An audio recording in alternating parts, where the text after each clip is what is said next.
নিয়মিত ন্যায্য বেতনের দাবিতে সঠিক সময়ে কাজের উপস্থিতি, সরকারি স্বীকৃতি ইত্যাদির দাবিতে শুক্রবার থেকে পশ্চিমবঙ্গ জুড়ে আশাকর্মীরা কর্মবিরতিতে সামিল হলেন।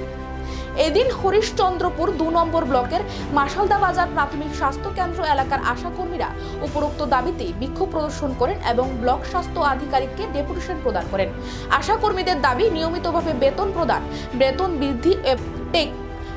বৃদ্ধি এবং সঠিক সময় সঠিকভাবে তাদের উপস্থিতি।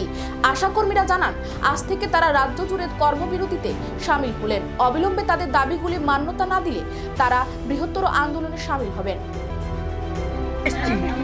কারণ আমাদের কোনো বেতন নাই, সরকারি স্বীকৃতি দেয় না, আমাদের কোনো নিরাপদ নাই। আমরা হসপিটাল যাই, কোথায় থাকবো তার কোনো দেখার নাই। বিএমএস স্যার তো বলে দিয়েছে আপনারা রাত্রে যাবেন না, সই করে সকালে গিয়ে আসবেন। তবুও আমাদের সিস্টারগুলো মানে না, কিন্তু স্যার আমাদের কোনো করে না, আমাদের শুধু শুনিয়ে দিচ্ছে, কিন্তু স্যার কোনো কিছু গুরুত্ব দেয় না। আমাদের ফিক্সড বেতন করতে হবে, আমাদের যতক্ষণ আমাদের ফিক্সড বেতন করবে না আমরা বিরতি তুলব না। অর্ডার কপি দিতে হবে, আমরা কাজ করব না, কোনো কাজ করব না।